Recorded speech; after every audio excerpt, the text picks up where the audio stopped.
Hello, welcome to the video tutorial. So, നമ്മുടെ next ക്ലാസിഫിക്കേഷൻ്റെ next class classification based on material ആണ്. ഒരു classification based on dimension നമ്മൾ പഠിച്ചു. അങ്ങനെയാണെങ്കിൽ അടുത്ത ക്ലാസിഫിക്കേഷൻ നമ്മുടെ സിലബസിൽ പറയുന്നത് മെറ്റീരിയൽ ആണ്. അപ്പോൾ നിങ്ങൾ CMN DB ഇത് നിങ്ങൾ എന്തെങ്കിലും കോഡ് വെച്ച് ഓർത്ത് വെക്കുക. കാരണം 5 ക്ലാസിഫിക്കേഷനാണ് നമുക്കുള്ളത്. കാർബൺ ബേസ്ഡ്, മെറ്റൽ ബേസ്ഡ്, പിന്നെ എന്താണ് നാനോ കോമ്പോസൈറ്റ്സ്, ഡെൻഡ്രൈമേഴ്സ് ആൻഡ് ബയോളജിക്കൽ മെറ്റീരിയൽ. അപ്പോൾ ഇങ്ങനെയുള്ള 5 ടൈപ്പാണ് ഞാനിനി പറയാൻ പോകുന്നത്. ഫസ്റ്റ് വൺ എന്ന് പറയുന്നത് കാർബൺ ബേസ്ഡ് നാനോ മെറ്റീരിയലാണ്. അപ്പോൾ ഇത് കാണുമ്പോൾ തന്നെ നമുക്കറിയാം ഇവിടെയുള്ള നാനോ മെറ്റീരിയലിൻ്റെ മെയിൻ കോമ്പണൻറ്റ് ആരാണ്? പ്യുവർ കാർബൺ ആണ്. അത് തന്നെയാണ് ഇതിൻ്റെ ഡെഫിനിഷൻ. അപ്പോൾ നിങ്ങൾക്ക് എങ്ങനെ വേണമെങ്കിലും ഡെഫിനിഷൻ നിങ്ങളുടേതായ രീതിയിൽ ഓർത്ത് വെക്കാം. ആൻഡ് എന്താ നമുക്ക് പറയാൻ പറ്റുക? This can be defined as materials in which the nano component is pure carbon. അങ്ങനെ തന്നെ ഡെഫിനിഷൻ വേണമെന്നില്ല, നിങ്ങളുടേതായ രീതിയിൽ എന്തെങ്കിലും ഡെഫിനിഷൻ കൊടുത്താൽ മതി. പക്ഷേ പോയിൻ്റ് ഓർത്ത് വെക്കുക, നാനോ കോമ്പണൻറ്റ് ഇവിടുത്തെ മെയിൻ കോമ്പണൻറ്റ് പ്യുവർ കാർബൺ ആണ്. അതുകൊണ്ട് തന്നെ എക്സാമ്പിൾ ഓർക്കാൻ എളുപ്പമല്ലേ? എന്താണ് ഈ കാർബൺ ആലോചിച്ചാൽ തന്നെ എക്സാമ്പിൾ കിട്ടി. എന്താണ് example? Carbon nano tube. Carbon nano tube ഒരു എക്സാമ്പിളാണ്. നമ്മൾ CNT എന്നാണ് പൊതുവെ റെപ്രസെൻറ്റ് ചെയ്യുന്നത്. അപ്പോൾ ട്യൂബ് പഠിച്ചുകൊണ്ട് കാർബൺ ട്യൂബിൻ്റെ അകത്ത് നമുക്കൊരു വയർ ഉണ്ടെന്ന് ഇമാജിൻ ചെയ്യുക. അപ്പോൾ കാർബൺ വയേഴ്സ് എക്സാമ്പിളാണ്. ഫുള്ളറീൻസ് എക്സാമ്പിൾ അല്ലേ? ഫുള്ളറീൻസ് ഒക്കെ നമ്മൾ കേട്ടിട്ടുണ്ടാവുമല്ലോ. C60 ഒക്കെ വരുന്നതാണ് ഫുള്ളറീൻസ് എന്ന് പറയുന്നത്. ബക്മിൻസ്റ്റ് ഫുള്ളറിൻ അത് കാർബൺ കൊണ്ടാണ് ഉണ്ടാക്കുന്നത് നമുക്കറിയാം. സോ ഇതാണ് ഫസ്റ്റ് ക്ലാസിഫിക്കേഷൻ. അപ്പോൾ ഇത് പഠിച്ചല്ലോ. ഓർത്ത് വെക്കേണ്ടത് എന്താണ്? പ്യുവർ കാർബൺ ആണ് മെറ്റീരിയൽ. നെക്സ്റ്റ് വൺ അതിനേക്കാളും സിമ്പിളാണ്. നെക്സ്റ്റ് വൺ എന്താണ്? Metal based nano material. അതായത് നിങ്ങളിവിടെ യൂസ് ചെയ്യുന്ന മെയിൻ കോമ്പണൻറ്റ് എന്ന് പറയുന്നത് മെറ്റലാണ്. നാനോ മെറ്റീരിയലിൻ്റെ മെയിൻ കോമ്പണൻറ്റ് മെറ്റലാണ്. അതാണ് മെറ്റൽ നാനോ പാർട്ടിക്കിൾസ് എന്ന് പറയുന്നത്. അപ്പോൾ ഈ മെറ്റൽ നാനോ പാർട്ടിക്കിൾസ് ആരൊക്കെ ആവാം? ഗോൾഡ് ആവാം, സിൽവർ ആവാം, മെറ്റൽ ഓക്സൈഡ് ആവാം. അപ്പോൾ നമ്മളിതിനെ നാനോ ഗോൾഡ്, നാനോ സിൽവർ എന്നൊക്കെ പറയും. അതേപോലെ മെറ്റൽ ഓക്സൈഡ് കൊണ്ടും നമുക്ക് മെറ്റൽ ബേസ്ഡ് നാനോ മെറ്റീരിയൽസ് ഉണ്ടാക്കാം. അതിനൊരു എക്സാമ്പിളാണ് ആര്? TiO2 എന്ന് പറഞ്ഞാൽ എന്താണ്? Titanium dioxide. ഓക്കെ. അപ്പോൾ ഇത് നമ്മൾ മെയിനായിട്ട് യൂസ് ചെയ്യുന്നത് എവിടെയാണെന്ന് വെച്ച് കഴിഞ്ഞാൽ ബയോമെഡിക്കൽ, ഫാർമസ്യൂട്ടിക്കൽ അങ്ങനത്തെ ആപ്ലിക്കേഷൻസ് ആണ്. മെയിനായിട്ട് ഏകദേശം എല്ലാ ആപ്ലിക്കേഷൻസുകളും ആ ഒരു ഫീൽഡിൽ തന്നെയാണ് വരുന്നത്. അപ്പോൾ നമ്മൾ അതുപോലെ എല്ലാത്തിൻ്റെ കേസിലും നമ്മൾ it is mainly used in biomedical field അല്ലെങ്കിൽ ഫാർമസ്യൂട്ടിക്കൽ ഫീൽഡ്, അങ്ങനെ നമുക്ക് പറയാം. Third classification nano composites. അപ്പോൾ നിങ്ങൾ കുറേ കളർഫുള്ളായിട്ട് ഓരോ സംഭവങ്ങൾ കാണും. നാനോ കോമ്പോസൈറ്റ്സ് എന്ന് പറഞ്ഞാൽ മെയിൻലി എന്താണ് നാനോ കോമ്പോസൈറ്റ്സ് എന്ന് വെച്ചാൽ ഒന്നുമില്ല, ഒരു മിക്സ്ചറാണെന്ന് ഓർത്ത് വെച്ചാൽ മതി. Mixture of nano particles. Nano പാർട്ടിക്കിൾസിൻ്റെ മിക്സ്ചറാണ് ഈ നാനോ കോമ്പോസൈറ്റ്സ് എന്ന് പറയുന്നത്. അതായത് mixture of simple nano particles അല്ലെങ്കിൽ compounds such as nano sized clays within bulk material, അങ്ങനെയൊക്കെ നിങ്ങൾ കേട്ടിട്ടുണ്ടാവും. അല്ലെങ്കിൽ നിങ്ങളുടെ ടെക്സ്റ്റ് ബുക്കുകളിൽ അങ്ങനെയൊക്കെ നിങ്ങൾ വായിച്ചിട്ടുണ്ടാവും. ഇത്രയേ ഉള്ളൂ. നമ്മളിപ്പോൾ നമുക്ക് എന്തെങ്കിലും ഒരു നാനോ പാർട്ടിക്കിളും അതേപോലെ ഏതെങ്കിലും ഒരു ബൾക്ക് മെറ്റീരിയലും തമ്മിലുള്ള മിക്സ്ചറാണ് നാനോ കോമ്പോസൈറ്റ്സ്. ഒരു എക്സാമ്പിൾ എന്താണ്? ഇവിടെ ഞാനൊരു ഫിഗർ വരച്ചിട്ടില്ലേ? അപ്പോൾ ഇതിൽ ഈ പുറത്ത് കാണുന്ന ലെയറിനെയാണ് നമ്മൾ ബൾക്ക് മെറ്റീരിയൽ എന്ന് പറയുന്നത്. ബൾക്ക് മെറ്റീരിയൽ എന്ന് പറഞ്ഞാൽ സാധാരണ ഡയമെൻഷനുള്ള മെറ്റീരിയൽ. ഞാൻ പോളിമറാണ് എടുക്കുന്നത്. അപ്പോൾ പോളിമറും ക്ലേയും തമ്മിൽ മിക്സ് ചെയ്ത് കഴിഞ്ഞാൽ നമുക്ക് നാനോ കോമ്പോസൈറ്റ്സ് കിട്ടും. എന്താണ് ഈ ക്ലേ എങ്ങനെയാണ് നാനോ പാർട്ടിക്കിൾ ആവുന്നത്? നമുക്ക് ഡൗട്ട് വന്നു അല്ലേ? ഇപ്പോൾ clay minerals. Okay, clay minerals എന്ന് പറഞ്ഞു കഴിഞ്ഞാൽ അതിൽ abundant of nano particles, nano materials ഉണ്ട് എന്നാണ് പറയുന്നത്. അപ്പോൾ ക്ലേ ഒരു നാനോ മെറ്റീരിയലിന് എക്സാമ്പിളാണ്. അപ്പോൾ നമ്മൾ നാനോ സൈസ്ഡ് ആയിട്ടുള്ള ക്ലേ മിനറൽസും ബൾക്ക് മെറ്റീരിയലായിട്ട് പോളിമറും തമ്മിൽ അങ്ങ് മിക്സ് ചെയ്ത് കൊടുക്കുക. അപ്പോൾ നമുക്ക് ആരെ കിട്ടും? നാനോ കോമ്പോസൈറ്റ്സിന് നമുക്ക് കിട്ടും. അപ്പോൾ ഇവിടെ ഞാൻ ഈ ഗ്രീനിൽ കാണിച്ചിരിക്കുന്നതാണ് നാനോ പാർട്ടിക്കിൾസ് ആയിട്ടുള്ള ക്ലേ. ഈ ക്ലേ തന്നെ യൂസ് ചെയ്യണം എന്നില്ല, ഏതെങ്കിലും ഒരു ഓക്സൈഡ് നമുക്ക് യൂസ് ചെയ്യാം. അപ്പോൾ polymer plus clay or oxide, അപ്പോൾ നമുക്ക് എന്ത് കിട്ടി?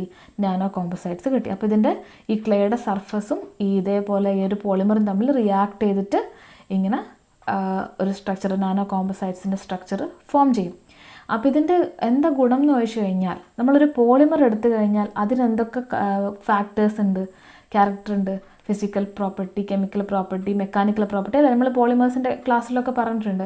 അപ്പോൾ ആ ഒരു ഇൻഡിവിജ്വൽ പ്രോപ്പർട്ടീനേക്കാളും കൂടുതൽ ബെറ്റർ ആയിട്ടുള്ള പ്രോപ്പർട്ടി ഇങ്ങനെ ഉണ്ടാവുന്ന നാനോ കോമ്പോസൈറ്റ്സിന് ഉണ്ടാവും. നമ്മൾ ബ്ലെൻഡഡിൽ പഠിച്ചിട്ടുണ്ട് ഈ ഒരു ഐഡിയ. ബ്ലെൻഡഡിൽ നമ്മൾ മിക്സ് ചെയ്യുമ്പോൾ പ്രോപ്പർട്ടി കുറച്ചുകൂടി നന്നായിട്ട് കിട്ടും. അതേ കാര്യം നമ്മൾ ഇവിടെയും പഠിക്കുന്നു. മിക്സ് ചെയ്ത് കഴിഞ്ഞാൽ നമുക്ക് കിട്ടുന്ന ആ ഒരു നാനോ കോമ്പോസൈറ്റ്സിൻ്റെ പ്രോപ്പർട്ടി ഇൻഡിവിജ്വൽ ബൾക്ക് മെറ്റീരിയലിനേക്കാളും കുറച്ചുകൂടി ബെറ്റർ ആയിരിക്കും. അത്രയും ഓർത്ത് വെക്കുക. പിന്നെ ഇതൊരു അഡീഷണൽ കാര്യമാണ്, നിങ്ങൾക്കിത് വേണമെങ്കിൽ ഇൻക്ലൂഡ് ചെയ്യാം. അതായത് നമുക്ക് കൂടുതൽ കാര്യങ്ങളൊന്നും ഇല്ല ക്ലാസിഫിക്കേഷനിൽ. ഇത് ഞാൻ എങ്ങനെയാണ് ഇത് ഫോം ചെയ്യുന്നതെന്നുള്ളൊരു ഫിഗറാണ് റെപ്രസെൻ്റ് ചെയ്തിട്ടുള്ളത്. അത് ഞാൻ പറഞ്ഞുതരാം. ഇതൊരു പോളിമറാണെന്ന് വിചാരിക്കുക. ഇത് നമ്മൾ എടുക്കുന്ന ലെയേർഡ് ക്ലേ ആണ്. ക്ലേ എന്ന് പറയുന്നത് എന്തിന് എക്സാമ്പിളാണ്? നാനോ സൈസ്ഡ് ആയിട്ടുള്ള നാനോ പാർട്ടിക്കിളിന് എക്സാമ്പിളാണ് ക്ലേ മിനറൽസ്. അപ്പോൾ ഇത് തമ്മിൽ കമ്പൈൻ ചെയ്യുമ്പോൾ ഇതിന് 3 ഡിഫറെൻറ്റ് ടൈപ്സ് ഓഫ് പ്രോഡക്റ്റുകളാണ് നമുക്ക് കിട്ടുന്നത്, അല്ലെങ്കിൽ ഡിഫറെൻറ്റ് ടൈപ്പ് ഓഫ് ബോണ്ടിങ്ങുകൾ അല്ലെങ്കിൽ തമ്മിലുള്ള ലിങ്കേജ് നമുക്ക് കിട്ടുന്നുണ്ട്. അത് ഏതൊക്കെയാണെന്ന് ഞാൻ പറഞ്ഞുതരാം. ഫസ്റ്റ് വണ്ണ് നിങ്ങൾ നോക്കിക്കഴിഞ്ഞാൽ ഇവിടെ ഒരു ഓർഡർ ആയിട്ട് ഇപ്പോൾ ഈ ക്ലേ, ഇത് ഈ ഗ്രീനിൽ കാണിച്ചിരിക്കുന്നത് ക്ലേ ആണ്. അപ്പോൾ ക്ലേക്ക് ചുറ്റും പോളിമർ വന്നിട്ട് ഇങ്ങനെ നിൽക്കുന്നത് കാണാം. അപ്പോൾ ഇതിന് നമ്മൾ പറയുന്നത് എന്താണെന്ന് വെച്ച് കഴിഞ്ഞാൽ, ഇതിന് നമ്മൾ പറയുന്നത് മൈക്രോ കോമ്പോസൈറ്റ്സ് എന്നാണ്. എന്താണ്? മൈക്രോ കോമ്പോസൈറ്റ്സ്. ഒരു ഫേസ് സെപ്പറേറ്റഡ് സ്ട്രക്ചറാണിത്. ഒരു ഫേസ് ഇവിടെ, ഒരു ഫേസ് അങ്ങനെ. അപ്പോൾ ഇതിൻ്റെ കൂടുതൽ ഡീറ്റെയിൽസൊന്നും നമുക്ക് ആവശ്യമില്ല. അതുകൊണ്ട് ഞാൻ ഇത് തന്നെ നമുക്ക് എക്സ്ട്രാ ആണ്, വേണമെങ്കിൽ നമുക്കിത് ഓർത്ത് വെക്കാം, ഒരു എക്സ്ട്രാ ഒന്ന് ഇതിൻ്റെ കൂടെ ആഡ് ചെയ്യാൻ വേണ്ടിയിട്ട്. അടുത്ത ഫോം എന്ന് പറഞ്ഞാൽ ഇങ്ങനെയാണ് കിട്ടുക. അപ്പോൾ ഇതിൻ്റെ പേരെന്ന് പറഞ്ഞു കഴിഞ്ഞാൽ ഇൻ്റർകലേറ്റഡ് സ്ട്രക്ചർ എന്നാണ് ഇതിന് പറയുന്നത്. Intercalated structure. അപ്പോൾ ഇതിൻ്റെ പേരെന്താണ്? Intercalated structure. ആൻഡ് ഫൈനലി നമുക്ക് കിട്ടുന്ന ഇങ്ങനത്തെ ഒരു ഫോം, ഇതിന് പറയുന്ന പേര് എക്സ്ഫോളിയേറ്റഡ് സ്ട്രക്ചർ. അപ്പോൾ 3 സ്ട്രക്ചർ നമുക്കിത് മിക്സ് ചെയ്യുമ്പോൾ കിട്ടും. 3 ടൈപ്പ് സ്ട്രക്ചർ മെയിനായിട്ട് കിട്ടും. അപ്പോൾ ഇവിടെ എക്സാമ്പിൾസ് ഒന്നുമില്ല. ഇങ്ങനെയാണ് നാനോ കോമ്പോസൈറ്റ്സ് എന്ന് പറഞ്ഞൊരു മിക്സ്ചർ ആണല്ലോ. അപ്പോൾ ഇത്രയും നിങ്ങൾക്ക് വേണമെങ്കിൽ ഈ ഒരു ഫിഗർ കൂടെ നിങ്ങൾ ചാപ്റ്ററിൻ്റെ കൂടെ ഇൻക്ലൂഡ് ചെയ്യാം. നെക്സ്റ്റ് 4th ക്ലാസിഫിക്കേഷൻ എന്ന് പറയുന്നത് ഡെൻഡ്രൈമേഴ്സ് ആണ്. ഡെൻഡ്രൈമേഴ്സിനെ തന്നെ നാനോ പോളിമേഴ്സ് നമുക്ക് വിളിക്കാം. ഈ ഡെൻഡ്രൈമേഴ്സ് എന്ന് പറഞ്ഞാൽ എന്താണ്? നിങ്ങൾക്ക് ഈ പേര് കേൾക്കുമ്പോൾ ഡെൻഡ്രൈമേഴ്സ്, ഡെൻഡ്രോൺ അങ്ങനെ നിങ്ങൾ എവിടെയും കേട്ടിട്ടുണ്ടോ? ആക്ച്വലി ഇതൊരു പോളിമർ തന്നെയാണ്, നാനോ സൈസ്ഡ് ആയിട്ടുള്ള പോളിമർ തന്നെയാണ്. പക്ഷേ അതിന് ബ്രാഞ്ചഡ് ആയിട്ടുള്ള യൂണിറ്റ്സുകൾ ഉണ്ടാവും, അല്ലെങ്കിൽ ബ്രാഞ്ചഡ് സ്ട്രക്ചർ ഉണ്ടാവും. ട്രീ ലൈക്ക് മോളിക്യൂൾ എന്നാണ് പറയുക. ഒരു ട്രീയുടെ ബ്രാഞ്ച് പോലെയാണ് ഇത് കിട്ടുന്നത്. വിത്ത് എന്താണ്, അതിൻ്റെ കൂടെ തന്നെ ക്യാവിറ്റി ഉണ്ടാവും ഇതിൻ്റെ അകത്ത്. നോക്കി നിങ്ങൾ ഈ ഫിഗർ കണ്ടോ? അപ്പോൾ ഇത് ഒരു ട്രീ പോലെ ഇല്ലേ? അപ്പോൾ ഇതിൻ്റെ ഇടയിലൊക്കെ കുറേ ക്യാവിറ്റികൾ ഉണ്ടാവും. ഇതൊക്കെ ഓരോ ക്യാവിറ്റികളാണ് കേട്ടോ. അപ്പോൾ ഇതിൻ്റെ അകത്ത് എന്ത് ചെയ്യും? ഇത് മെയിനായിട്ട് യൂസ് ചെയ്യുന്നത് ഡ്രഗ് ഡെലിവറി സിസ്റ്റത്തിലാണ്. അപ്പോൾ ഇത് ഈ ക്യാവിറ്റികളുടെ ഇമ്പോർട്ടൻസ് എന്താണ്? ഈ ഡ്രഗ് മോളിക്യൂൾസിനെയൊക്കെ ഹൈഡ് ചെയ്ത് നിർത്താൻ. അങ്ങനെയാണ് ഇത് റിയാക്ട് ചെയ്യുന്നത്, അല്ലെ റിയാക്ഷൻ നടക്കുന്നത്. ഈ ക്യാവിറ്റിയിൽ ഹൈഡ് ചെയ്ത് വെക്കാൻ പറ്റും. അതിനാണ് ഈ ക്യാവിറ്റിയൊക്കെ യൂസ് ചെയ്യുന്നത്. അപ്പോൾ അതേപോലെ സർഫസിലാണ്. ഇപ്പോൾ ഏതൊരു എടുത്തു കഴിഞ്ഞാലും മോളിക്യൂൾ എടുത്തു കഴിഞ്ഞാൽ അതിൻ്റെ ഫങ്ഷൻ നടക്കുന്നത് സർഫസിലാണ്. ഇപ്പം നമ്മൾ ഡ്രഗ് മോളിക്യൂളായിട്ട് റിയാക്ട് ചെയ്യുമ്പോൾ അതിൻ്റെ സർഫസിലാണ് ഇത് റിയാക്ട് ചെയ്യുന്നത്. എന്നിട്ട് ഈ ക്യാവിറ്റിയിൽ മോളിക്യൂൾസിനെ ഹൈഡ് ചെയ്യും. അതാണ് ഇതിൻ്റെ ഇമ്പോർട്ടൻസ് എന്ന് പറയുന്നത്. ഇനി ഇവിടെയും ഒരു അഡീഷണൽ കാര്യം ഞാൻ പറഞ്ഞുതരാം. ഇത് നിങ്ങൾക്ക് വേണമെങ്കിൽ ആവശ്യമുണ്ടെങ്കിൽ മാത്രം ഞാൻ പറയാൻ കാരണം നമ്മുടെ ടെക്സ്റ്റ് ബുക്കുകളിൽ അങ്ങനെ ഇത് കൊടുക്കുന്നില്ല. ഇതൊരു അഡീഷണൽ ഇൻഫർമേഷനാണ്. ഇതൊരു ഡെൻഡ്രൈമറാണ്. ഡ്രഗിൽ എങ്ങനെയാണിത് ഈ ഡ്രഗ് ഡെലിവറി സിസ്റ്റത്തിൽ ഡ്രഗിൽ എങ്ങനെയാണിത് ആക്ട് ചെയ്യുന്നതെന്നാണ് പറയുന്നത്. ഇതിപ്പോൾ ഡ്രഗ് മോളിക്യൂളാണ്. അപ്പോൾ 2 പോസിബിലിറ്റീസാണുള്ളത്. ഒന്നെന്ന് പറയുന്നത് ഇത് കണ്ടു, ഇതിൻ്റെ ക്യാവിറ്റികളിലും അവിടെ എവിടെയൊക്കെ ആയിട്ട് ഇങ്ങനെ ഡ്രഗ് മോളിക്യൂൾ വന്നിട്ട് ഹൈഡ് ചെയ്ത് നിൽക്കും. ആ പ്രോസസ്സിന് പറയുന്നത് എൻക്യാപ്സുലേഷൻ എന്നാണ്. നിങ്ങൾ എൻസൈമിൻ്റെ ഒക്കെ റിയാക്ഷൻ പഠിച്ചിട്ടില്ലേ? അതേപോലെ ഇവിടെ ഈ ക്യാവിറ്റിയിൽ വന്നിട്ട് ഡ്രഗ് മോളിക്യൂൾ ഇതിന് റിസീവ് ചെയ്യും. ഈ പ്രോസസ്സിൻ്റെ പേര് എൻക്യാപ്സുലേഷൻ എന്നാണ്. ഇവിടെ നോൺ കോവാലൻ്റ് ലിങ്കേജ് ആണ് കാണുന്നത്. ഇത് നോൺ കോവാലൻ്റ് ലിങ്കേജ് ആണ് between drug and dendrimer. Okay. And ഇവിടെ ഹൈഡ്രജൻ ബോണ്ടിങ്ങിനൊക്കെ സ്കോപ്പ് ഉണ്ട്. ഇതൊക്കെ അഡീഷണലാണേ. പിന്നീട് അടുത്തൊരു പോസിബിലിറ്റി എന്ന് പറയുന്നത് ഈ ഡ്രഗും ഡെൻഡ്രൈമറും തമ്മിലുള്ള ഒരു കോവാലൻ്റ് ലിങ്കേജിനുള്ള പോസിബിലിറ്റി ഉണ്ട്. അപ്പോൾ ഇങ്ങനെയാണ് കോവാലൻ്റ് ലിങ്കേജ് നടന്നു കഴിഞ്ഞാൽ ഇതിൻ്റെ ഓരോ ബ്രാഞ്ചിൻ്റെ സൈഡിലുമാണ് ഈ മോളിക്യൂൾ വന്നിട്ട് സ്റ്റിക്ക് ചെയ്ത് നിൽക്കുക. അപ്പോൾ ഈ പ്രോസസ്സിന് പറയുന്ന പേര് കോംപ്ലക്സേഷൻ എന്നാണ്. അപ്പോൾ ഇതും ഒരു അഡീഷണൽ ഇൻഫർമേഷനാണ്. ഇവിടെയും ഇലക്ട്രോസ്റ്റാറ്റിക് ഇൻട്രാക്ഷനാണ് പോസിബിലിറ്റി ഉള്ളത്. അപ്പോൾ ഇതാണ് ഡെൻഡ്രൈമേഴ്സിൻ്റെ classification. First one biological nanomaterial. കണ്ടോ, നമ്മൾ ലാസ്റ്റ് ക്ലാസിഫിക്കേഷനിലെത്തി. അപ്പോൾ ബയോളജിക്കൽ നാനോ മെറ്റീരിയൽ എന്ന് പറഞ്ഞാൽ തന്നെ ബയോളജിക്കൽ ഒറിജിൻ ആയിട്ട് വരുന്ന എന്തെങ്കിലും ബയോളജിക്കൽ ഒറിജിൻ ആയിരിക്കും. ബയോളജി ഉണ്ട് അതിൻ്റെ പുറകിൽ. ആൻഡ് ഇവിടെ നമ്മൾ ഒരു എക്സാമ്പിൾ ആദ്യം ഞാൻ പറഞ്ഞുതരാം. DNA nano particle. DNA നമ്മൾ ബയോളജിയിൽ പഠിച്ചതല്ലേ അല്ലേ? ആ ഒരു ബയോളജിക്കലായിട്ട് ഇമ്പോർട്ടൻസ് ഉള്ളൊരു കാര്യമാണല്ലോ DNA. അപ്പോൾ അതുകൊണ്ടാണ് ഈ ബയോളജിക്കൽ ഒറിജിൻ എന്ന് പറയുന്നത്. അതേപോലെ നാനോ സ്ട്രക്ചേർഡ് പെപ്റ്റൈഡ്സ്, ഇതൊക്കെയാണ് എക്സാമ്പിൾ. ഇതൊക്കെ ബയോളജിക്കലി ഒറിജിനേറ്റ് ചെയ്ത് വരുന്നതാണ്. അപ്പോൾ ഇതിലൊക്കെ ഈ DNA എവിടെയാണ് നാനോ എന്ന് വെച്ചാൽ DNA നാനോ പാർട്ടിക്കിൾസ് ഉണ്ട് അല്ലെ നമുക്കതിന് സിന്തസൈസ് ചെയ്യാൻ പറ്റും. അതേപോലെ നാനോ സ്ട്രക്ചേർഡ് പെപ്റ്റൈഡ്സിനെയും നമുക്ക് സിന്തസൈസ് ചെയ്യാൻ പറ്റും. അപ്പോൾ ഇതിൻ്റെ ഒരു സ്പെഷ്യാലിറ്റി ക്യാരക്ടേഴ്സാണ് ഇവിടെ മെയിനായിട്ട് നമ്മൾ പോയിന്റ് ചെയ്യേണ്ടത്. ഒന്ന് സെൽഫ് അസംബ്ലി ഉണ്ടാവും എന്നാണ് പറയുന്നത്. എന്താണ് സെൽഫ് അസംബ്ലി?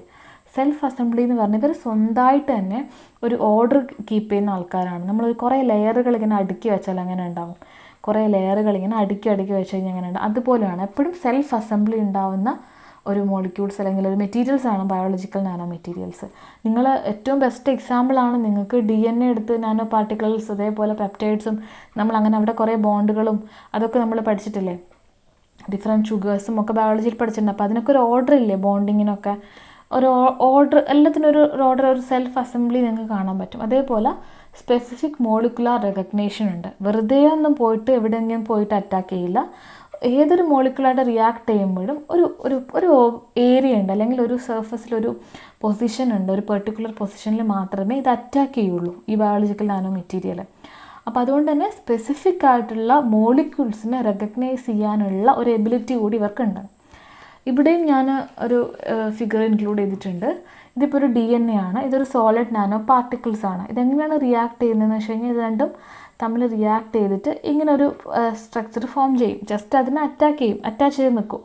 അപ്പോൾ ഇവിടെ നിങ്ങൾക്ക് കാണുമ്പോഴും മനസ്സിലാകുന്നുണ്ട് ഒരു സെൽഫ് അസംബ്ലിയിൽ ഒരു ഓർഡറിലാണ് ഇതിങ്ങനെ അറ്റാക്ക് ചെയ്യുന്നത്, അല്ലെ, റാൻഡമായിട്ട് അവിടെ ഇവിടെ നിന്ന് പോയിട്ടല്ല. അപ്പോൾ ഇതാണ് ബയോളജിക്കൽ നാനോ മെറ്റീരിയൽസിൻ്റെ ജസ്റ്റ് ഇതിൽ വളരെ കുറച്ച് കാര്യങ്ങളേ ഉള്ളൂ. കാരണം നമ്മളിത് പറഞ്ഞു പോയി കഴിഞ്ഞാൽ ഒരുപാട് ഡീറ്റെയിൽസിലോട്ടൊക്കെ DNA നാനോ പാർട്ടിക്കിൾസിൻ്റെ ഒക്കെ ഒരുപാട് ഡീറ്റെയിൽസ് ഉണ്ട്. അതൊന്നും നമുക്ക് ആവശ്യമില്ല. ജസ്റ്റ് ഡെഫിനിഷൻ എന്താണ്, എക്സാമ്പിൾ എന്താണ്. നമ്മളടുത്ത് ഈ ഒരു ക്ലാസിഫിക്കേഷൻ മിക്കതും ചോദിക്കാറുള്ളത് 3 മാർക്കിനാണ്. പക്ഷെ 3 മാർക്കിൻ്റെ പാർട്ട് എ ക്വസ്റ്റ്യൻ്റെ സ്പെഷ്യാലിറ്റി എന്താണ്? പാർട്ട് എയിൽ നമുക്ക് ഓപ്ഷൻസ് ഇല്ല, എല്ലാം നമ്മൾ അറ്റൻഡ് ചെയ്യണം. അപ്പം അതുകൊണ്ട് തന്നെ ഒരു പോസിബിലിറ്റി ഉള്ളൊരു ക്വസ്റ്റ്യനാണ് നാനോ മെറ്റീരിയൽ. 3 മാർക്കിന് ഒക്കെ ചോദിക്കാനുള്ള ഒരു പോസിബിലിറ്റി ഉണ്ട്. അപ്പോൾ അതുകൊണ്ട് നിങ്ങൾ ഒരിക്കലും ഒരു ക്ലാസിഫിക്കേഷൻ നിങ്ങൾ ഈസി ആണെന്ന് വിചാരിച്ചിട്ട് സ്കിപ്പ് ചെയ്യരുത്. അപ്പോൾ ഏത് വേർഡ് ആലോചിക്കുക? CMNDB. ഇതിൽ 5 ക്ലാസിഫിക്കേഷൻ നിങ്ങളെ മൈൻഡിലോട്ടേക്ക് വരണം.